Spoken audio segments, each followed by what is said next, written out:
मित्रों, मैं हिंदी साहित्य सागर के यूट्यूब चैनल पर आप सबका स्वागत करती हूँ। इसके पिछले वीडियो में हम लोग सगुण धारा को पढ़े थे और आज के इस वीडियो में सगुण धारा राम भक्ति काव्य को पढ़ेंगे। तो आइए बिना देर किए हुए हम लोग पढ़ना शुरू करते हैं। और हाँ, उससे पहले जिन्होंने मेरे चैनल को सब्सक्राइब कर लिया है उसको बहुत बहुत धन्यवाद। जिन्होंने भी मेरे चैनल को सब्सक्राइब नहीं किया है वे जल्दी से जल्दी सब्सक्राइब कर ले, ताकि मेरे चैनल के साथ जुड़कर सरस्वती पांडे गोविंद पांडे जी की पुस्तक को अच्छे से पढ़ पाए और समझ पाए, ताकि परीक्षा में मदद मिल सके। तो आइए बिना देर किए हुए हम लोग पढ़ना शुरू करते हैं। सगुण धारा राम भक्ति शाखा। आलवार भक्तों में सठकोप को राम भक्ति का प्रथम कवि माना जाता है। इनकी पुस्तक सहस्र गीत में राम की उपासना का उल्लेख है। तो जो सठखोप थे उनकी एक पुस्तक थी सहस्र गीत, उसमें किसकी उपासना का उल्लेख मिलता है? तो राम की उपासना का उल्लेख मिलता है। सातवें आलवार कुलशेखर भी राम के अनन्य भक्त थे। जो सातवां आलवार कुलशेखर थे वह भी राम के अनन्य भक्त थे। श्री संप्रदाय के आदि आचार्य रंगनाथ मुनि को राम भक्ति परंपरा का प्रथम आचार्य माना जाता है। श्री संप्रदाय में विष्णु और लक्ष्मी की उपासना मान्य है। श्री संप्रदाय में किसकी उपासना मान्य है? तो विष्णु और लक्ष्मी की उपासना मान्य है। आगे रामानुजाचार्य ने अद्वैत वेदांत का खंडन कर विशिष्टाद्वैतवाद की स्थापना की, जिसके अनुसार ब्रह्म के ही अंश जगत के सारे प्राणी हैं। तो रामानुजाचार्य ने अद्वैत वेदांत का खंडन करके किस वाद का जो है स्थापना की है? तो विशिष्टाद्वैतवाद की स्थापना की है। और इनके अनुसार जो है ब्रह्म के ही अंश जगत के सारे प्राणी हैं। आलवार सठकोप के 5 पीढ़ी के पीछे रामानुजाचार्य हुए। आलवार सठकोप जो थे उनके 5 पीढ़ी के पीछे रामानुजाचार्य हुए। जैसा कि हम लोग पिछले वीडियो में पढ़े भी थे कि रंगनाथ, पुंडरीकाक्ष, राम मिश्र, यामुनाचार्य, तब जाकर के रामानुजाचार्य हुए। रामानुजाचार्य को शेष या लक्ष्मण का अवतार माना जाता है। तो शेष या लक्ष्मण का अवतार किसे माना जाता है? तो रामानुजाचार्य को। श्री संप्रदाय की प्रधान गद्दी तोताद्री में स्थापित है। प्रश्न पूछता है कि श्री संप्रदाय की प्रधान गद्दी कहाँ स्थापित है? तो तोताद्री में। रामानुजाचार्य की 14वीं या 15वीं शिष्य परंपरा में सुप्रसिद्ध स्वामी रामानंद हुए। तो रामानंद, देखिए रामानंद कहाँ हुए? तो रामानुजाचार्य की 14वीं या 15वीं शिष्य परंपरा में। हिंदी में राम काव्य के पुरस्कर्ता रामानंद माने जाते हैं। हिंदी में राम काव्य के पुरस्कर्ता कौन है? तो रामानंद हैं। हजारी प्रसाद द्विवेदी ने लिखा है, मध्य युग की समग्र स्वाधीन चिंता के गुरु रामानंद ही थे।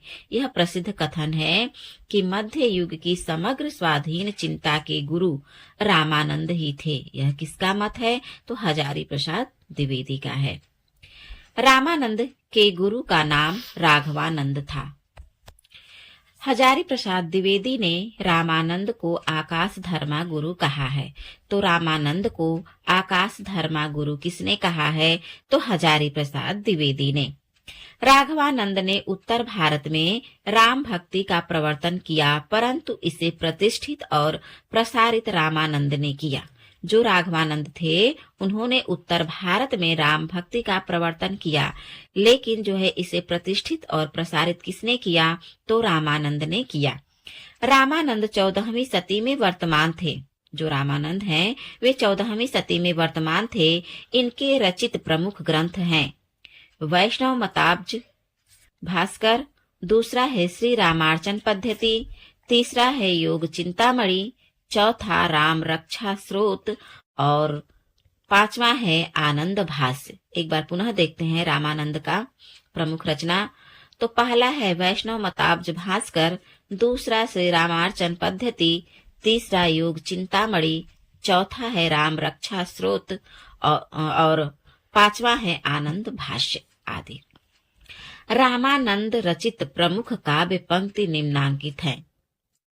आरती कीजे हनुमान लला की, दुष्ट दलन रघुनाथ कला की, जाके बल भरते महिकापे, रोग शोक जाकी सीमा न चापे। दूसरा है कहा जाय ये हो धरि लागो रंग, मेरो चंचल मन भयो अपंग।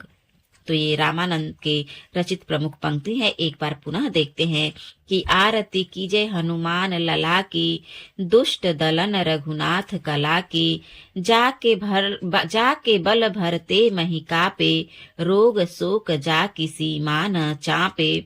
दूसरा है कहाँ जाई है हो धरि लागो रंग, मेरो चंचल मन भयो अपंग। आगे है कि रामानंद ने रामावत संप्रदाय की स्थापना की। इस संप्रदाय के लोग बैरागी नाम से प्रसिद्ध हुए। जो रामानंद थे, इन्होंने रामावत संप्रदाय की स्थापना की और रामावत संप्रदाय के जो लोग थे वे बैरागी नाम से प्रसिद्ध हुए। रामानंद कृत वैष्णव मताब्ज भास्कर में उनके शिष्य सुरसुरानंद ने 9 प्रश्न किए हैं। यहाँ से प्रश्न पूछता है कि जो रामानंद के शिष्य सुरसुरानंद है वह 9 प्रश्न किसमें किए हैं, तो वैष्णव मताब्ज भास्कर में, जिनके उत्तर में राम तारक मंत्र की विस्तृत व्याख्या, अहिंसा का महत्व इत्यादि विषय है। रामानंद के 12 शिष्य थे। आचार्य शुक्ल, हजारी प्रसाद द्विवेदी एवं राम कुमार वर्मा के अनुसार ये निम्नलिखित हैं। तो पहले हम लोग देखेंगे आचार्य रामचंद्र शुक्ल के अनुसार, फिर हजारी प्रसाद द्विवेदी के अनुसार और फिर डॉक्टर राम कुमार वर्मा के अनुसार। तो आचार्य रामचंद्र शुक्ल किसको किसको मानते हैं, तो इनका है अनंतानंद, सुखानंद, सुरसुरानंद, नरहर्यानंद, भावानंद, पीपा, कबीरदास, सेन और धन्ना। ये रहे 12 शिष्य आचार्य रामचंद्र शुक्ल के अनुसार। फिर है हजारी प्रसाद द्विवेदी, तो ये है आसानंद, सुखानंद, सुरसुरानंद, परमानंद, भवानंद। देखिए आचार्य रामचंद्र शुक्ल भावानंद और इनका है भवानंद। फिर है पीपा जो राजपूत थे, उसके बाद कबीर जुलाहा थे, सेना नाई थे और धन्ना जाट थे। और राम कुमार वर्मा का है अनंतानंद, खानंद। अब इनको देखिए ये नया है, ये दोनों लोग तो सुरसुरानंद माने हैं आचार्य रामचंद्र शुक्ल और हजारी प्रसाद द्विवेदी, लेकिन राम कुमार वर्मा का है सुरेश्वरानंद, नरहरियानंद, भावानंद, योगानंद, इन्होंने नया माना है योगानंद, पीपा, कबीर और सेन। और आचार्य रामचंद्र शुक्ल ने धन्ना के बाद रैदास, पद्मावती और सुरसुरी। पद्मावती और सुरसुरी ये दोनों महिला हैं। फिर है आचार्य हजारी प्रसाद द्विवेदी के अनुसार रैदास जो चमार जाति के थे, फिर महानंद और श्री आनंद। फिर राम कुमार वर्मा का है सेन के बाद धन्ना, रैदास और पद्मावती। अनंतानंद के शिष्य कृष्णदास पयहारी सर्वप्रथम गलता अजमेर राज्य में रामानंद संप्रदाय की गद्दी स्थापित की। अनंतानंद के शिष्य जो कृष्णदास पयहरी थे, वे सबसे पहले गलता अजमेर राज्य में रामानंद संप्रदाय की गद्दी स्थापित की। रामानंदी संप्रदाय में गलता को उत्तर भारत का उत्तर तोताद्री कहा जाता है। उत्तर तोताद्री किसको कहा जाता है, तो रामानंदी संप्रदाय में गलता को उत्तर भारत का उत्तर तोताद्री कहा जाता है। गलता में पहले नाथ पंथी योगियों का अधिकार था। किसका अधिकार था, तो नाथ पंथी योगियों का अधिकार था। अजमेर के राजा पृथ्वीराज पयहारी जी के शिष्य बने। जो अजमेर के राजा पृथ्वीराज थे वो पयहारी यानी कृष्णदास पयहारी जी के शिष्य बने। पयहारी के 2 प्रसिद्ध शिष्य हुए।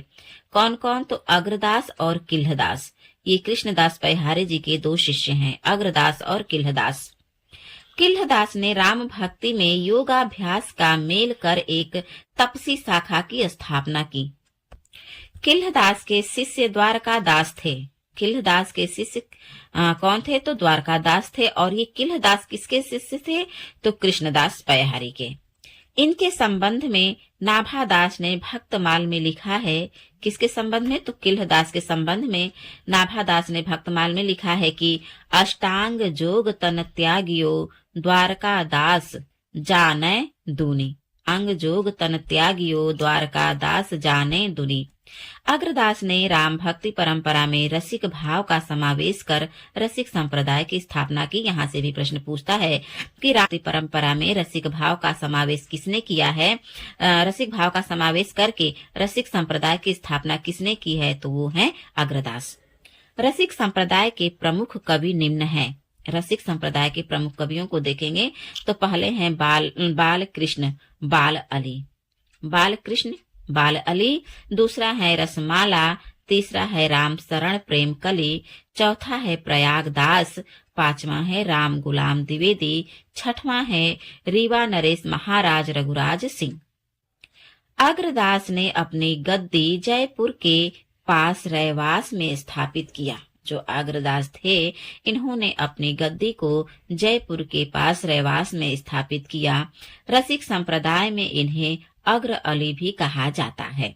रसिक संप्रदाय में इनको क्या कहा जाता है? तो अग्र अली कहा जाता है। अग्रदास द्वारा रचित प्रमुख ग्रंथ निम्नलिखित है। तो इनकी प्रमुख पुस्तक देखते हैं। हितोपदेश उपखाड़ा बावनी।